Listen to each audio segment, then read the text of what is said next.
Thank you so much. So I just want to thank Danielle and HXA. I think David and I are both really excited to be presenting to this community.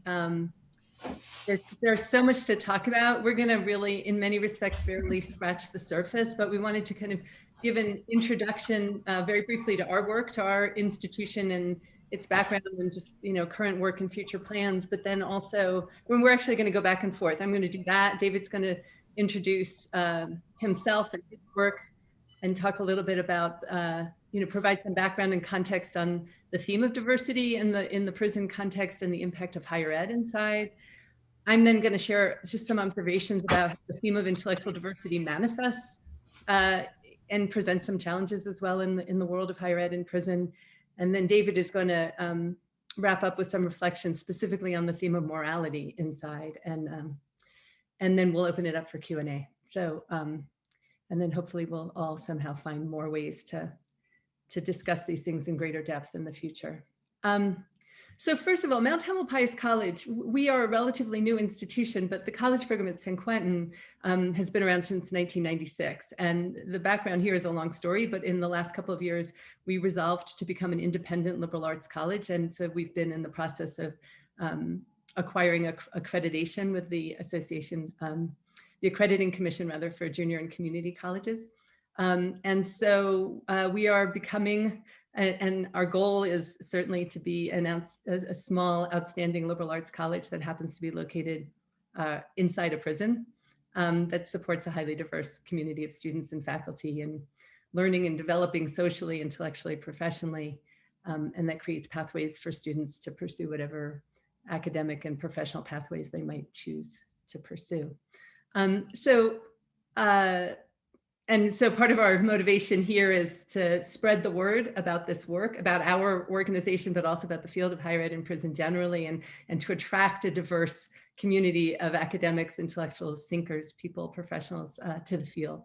And so we are also here obviously to just share some observations and insights, build bridges between the inside incarcerated community and the outside world, which we're always trying to do, and also draw attention just to the rich intellectual and cultural life inside many prisons. And also highlight specifically the fact that the incarcerated community has a lot of really deep lived experience with intellectual diversity and therefore a great deal to learn about this topic. But I want to turn it over to David to introduce himself and share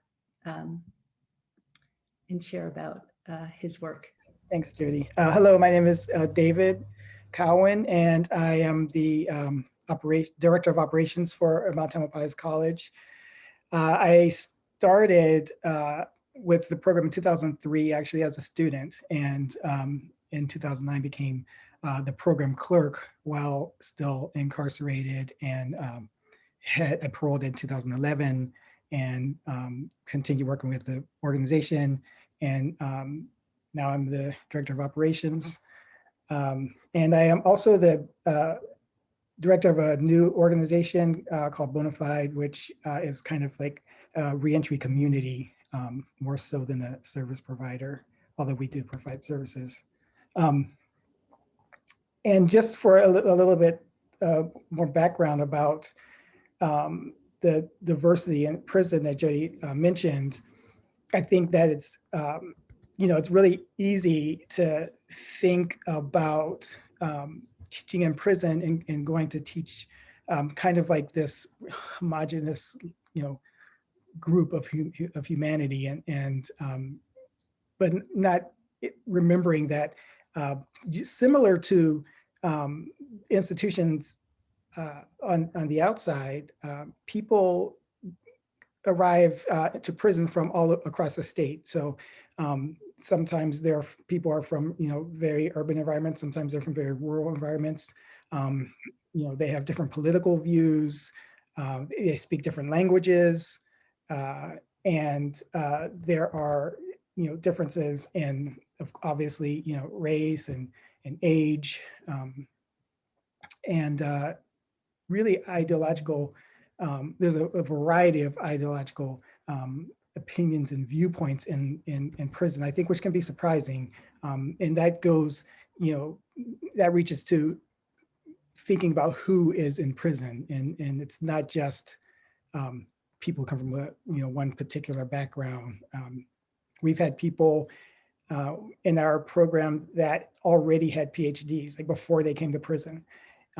People from all kinds of, I've met former police officers, I've met former attorneys, I've met people from, you name it, people who drove buses, all kinds of the walks of life. And so with that, obviously, with this variety of backgrounds, there's going to be a diversity of students and experiences. I think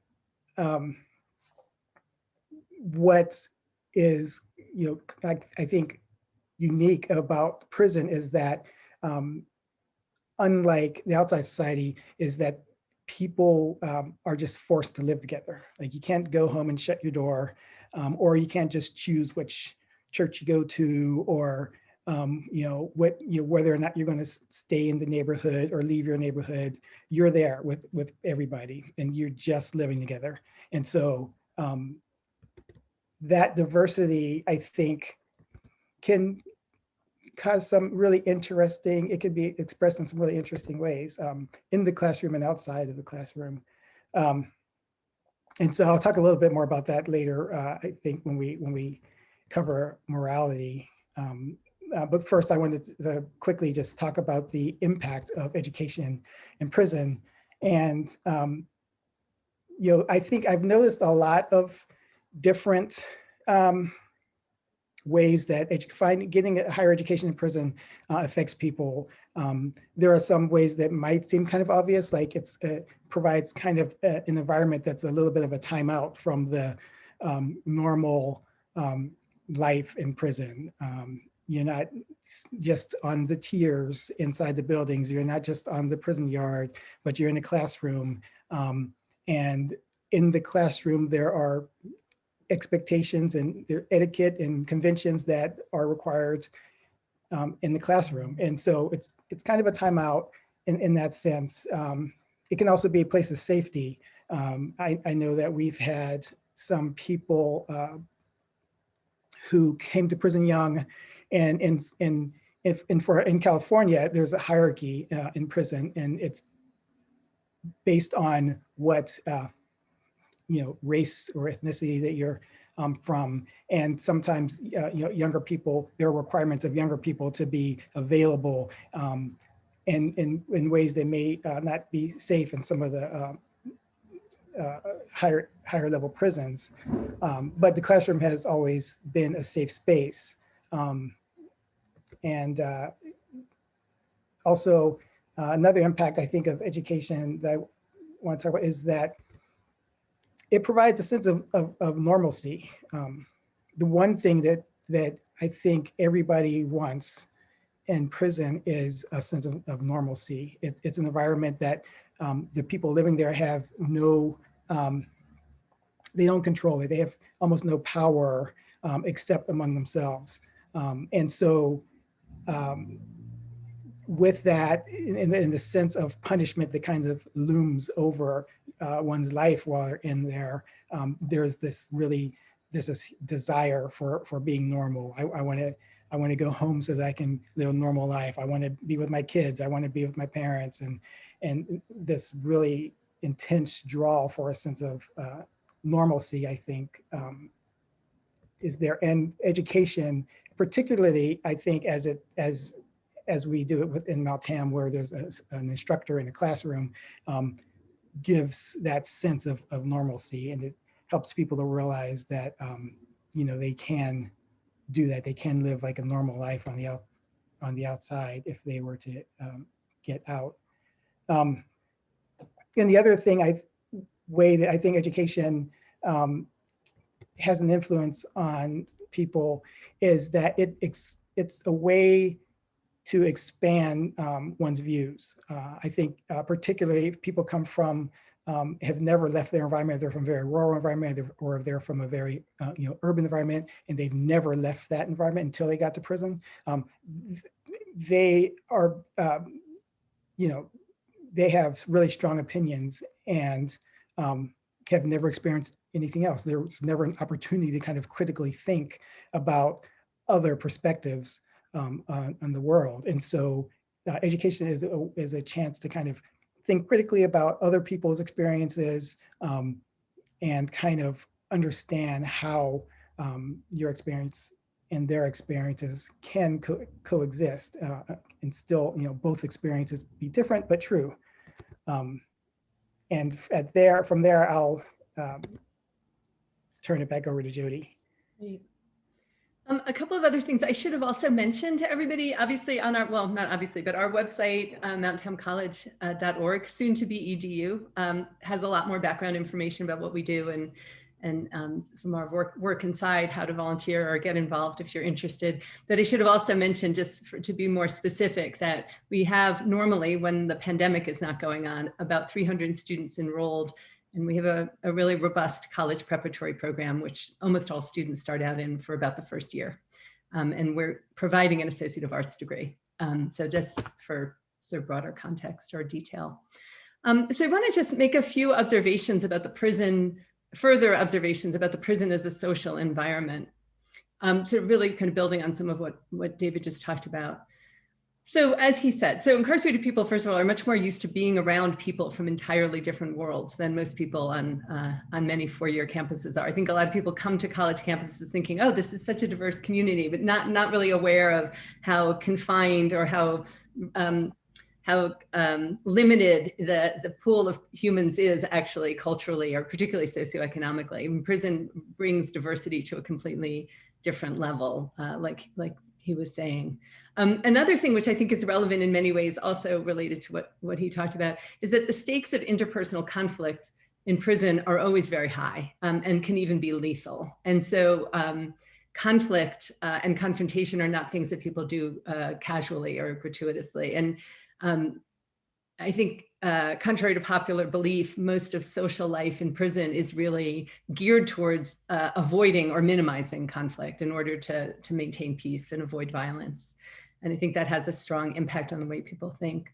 Another characteristic which I find really interesting is that most people inside have very little contact with, and have had very minimal contact with, traditional academic culture and its conventions. And so they're much less likely to be immersed in prevailing ideological orthodoxies, for example, about what can or can't be questioned, or what should or shouldn't be said out loud, or perhaps what should or shouldn't even be thought.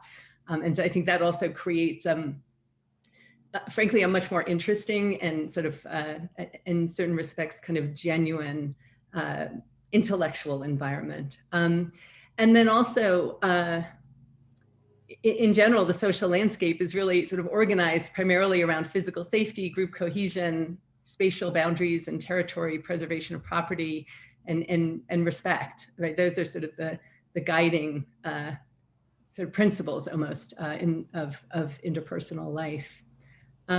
Another thing which I debated to mention, because I think it can sound, I don't know, challenging in some way, but something that I think is increasingly relevant about the prison as an intellectual community and as a sort of social place, is that the dominant culture is not typically governed by middle-class white people, and particularly in this context, this political context or moment, middle-class white people who might be inclined to act out destructively in the face of conflict or difference in response to their own, whatever it is, sense of guilt or self-loathing or sense of social or professional vulnerability. Those are not determining forces in the prison setting. And I think that really, it's startling to me to kind of continue to recognize how different that is.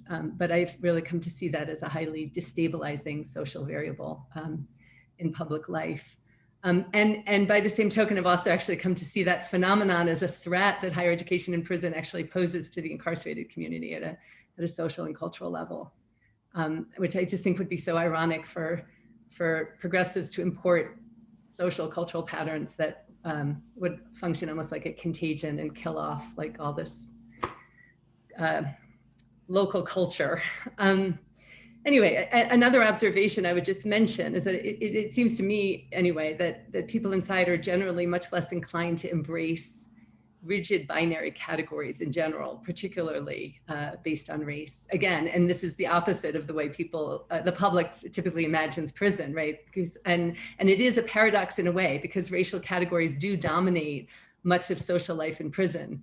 And yet, and David will talk more about this later, when people think about others in a moral sense, they tend to be much more nuanced and much less reliant on sort of these sort of monolithic categories to imagine the subjective life or the moral status of an individual.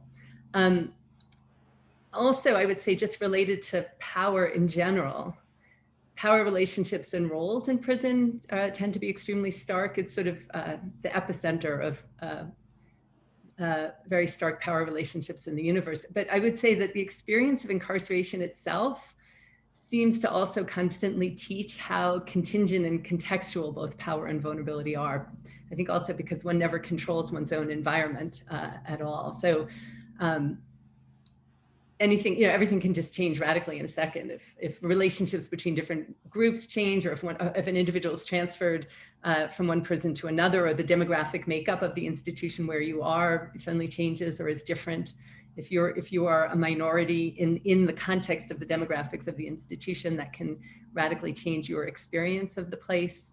But I think that capacity to grasp the contingency and context of power and vulnerability tends to make people much less susceptible to concepts of power and privilege that are rigid and that imagine them as rigid and immutable.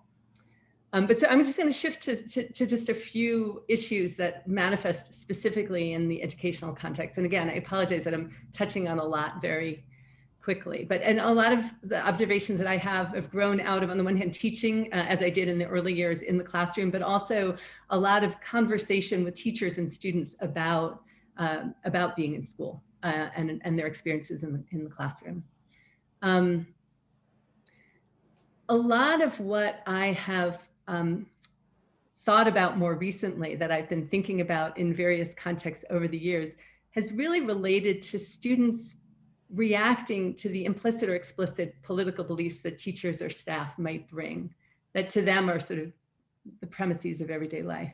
But what I've observed is that tensions often arise when teachers present or apply ideas about identity, not just as an analytical lens, but as sort of reductionist doctrine that reduces people to simple categories. And I've found that people inside, incarcerated folks, are often very attuned to those sorts of patterns of thought and also of behavior. And I should also say, I've also noticed recently how my reaction to those sorts of observations have changed over time.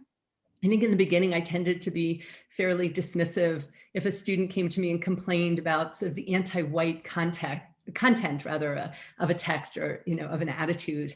I just sort of thought, well, he's just not used to this, or doesn't know about whatever, or complaints about the prevalence of topics or texts related to oppression. I have for years listened to students talk about how some of their teachers seem to be obsessed with oppression, which I am thinking a lot about again lately. But I have also heard students over time talk about at least their perception that different standards or attitudes towards students would arise based on the race of the student. And then another sort of category of observation has been students objecting to the concept of a simplistic representation of the concept of privilege. And in this case, often, a white student, for example, resenting being told that, sort of checked in some way when expressing an idea or an attitude on the grounds that student is privileged. And my point is not, oh, now I think they were right, but rather now I think, oh, there's something much more complex going on there than I think I really understood. And I think there's no question that students, when they encounter ideas like those for the first time, may be resistant even when there's value and meaning in them. But I do also think that what students often react to is as I mentioned, not just that the teacher, not just the idea itself, but rather how it's being applied and how it's often being personalized in a certain sense.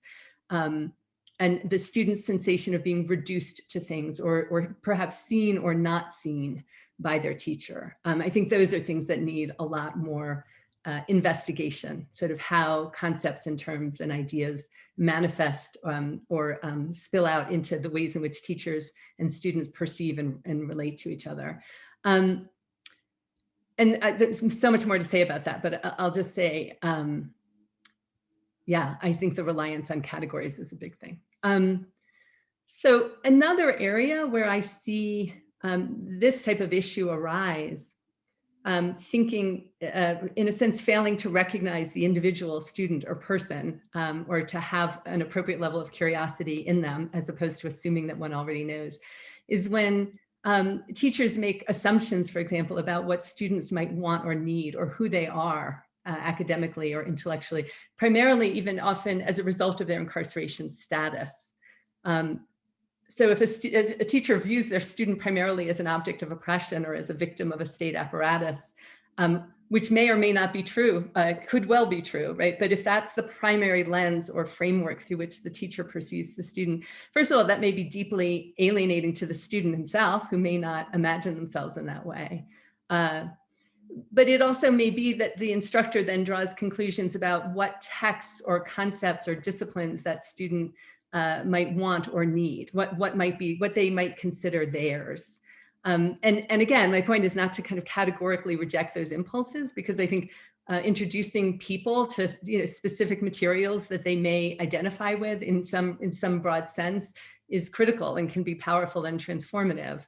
But it's problematic when it becomes the sole lens. But there's no question. So a student who came from Vietnam to the US as a child may well be powerfully and positively served by access to courses on Vietnamese history and literature, or a person who grew up with a schizophrenic mother might benefit from a class on clinical psychology, or someone who grew up in generations of poverty might benefit from sociological theories or about public policy related to poverty. Learning to read in prison, it might be powerful to discover Malcolm X's autobiography. But the question is whether this is all we do and all we see when we engage with students. So. And then similar issues arise, which we don't have a lot of time to go into, but about whether or not students want or need the classics, or whether they want or need to master standard written English for an academic or professional setting. And what I find interesting is often not just what people believe students want or need, but the anxieties that arise often for teachers that make it difficult for them to, I think, often to reason. In other words, even editing a paper can become a drama if one is unsure about what's okay and what's expected, and if one is constantly attacking and second guessing oneself.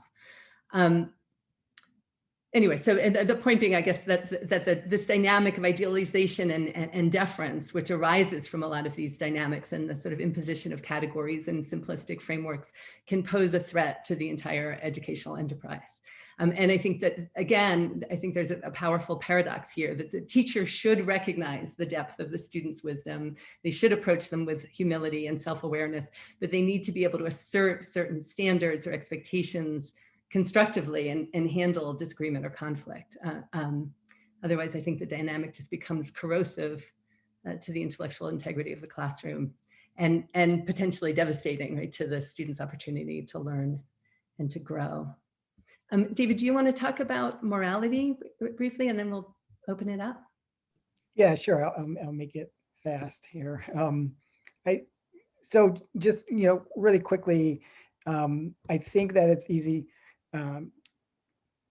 I think that thinking about morality in prison is not something that I find out here a lot of people thinking deeply about, and I imagine that the way it could be portrayed on TV is that anyone in there is devoid of morality by the fact that they're in prison, by the fact that they've done something to land themselves in prison. However, I think that one of the things that I've found is that the sense of morality in there is pretty nuanced, and it's not really as black and white as I think that we can find out on the outside. Whereas, let's say if we have ideas on the outside based on race, well, that means that anybody you see in your neighborhood store, you would treat them a particular way based on their race. Like if they're particular, might happen to me all the time, like I'll get followed or something just because, right? And although in California prisons, there are very there are very strong boundaries regarding race, because it's a lot of people living in a crowded space, and any decision that you make is somehow tied to your survival and not just your political stance amongst your friends or things like that. There are many other characteristics that you have to think about when we think about each other inside that environment. One very popular one is the type of, there's a hierarchy in what respect somebody gets based on the crime that they committed. And in an environment like prison, where it's survival is the main driver for any decision. You want to survive. You don't want your decision to kind of snowball into something that somehow threatens your survival down the road or immediately, or anyone else's. And so if it, like Jody mentioned earlier, if it does, the conflict can become lethal very quickly when you're in a small pot of people who are experiencing high stress at all times. And so that hierarchy in crime is also kind of tied to survival, whereas people who have committed some some of the most heinous crimes, if they were tied to survival, there's a lot of respect kind of associated with that person. If it wasn't somehow connected to survival, which is why in prison it's it's life-threatening to be incarcerated for child molestation, for instance. Like if there's something that wasn't connected to survival, there's no respect, and so there's this hierarchy in that area, in that sense. And so there's a lot of complexity, and I think that people in terms of this cultural, I think in this area is also where the former and the present kind of connect. So people come from varieties of communities with various values, and then they're placed into a community where they have to live together and kind of figure out how these new values and old values can kind of mesh in a way that doesn't just blow everything up for everyone.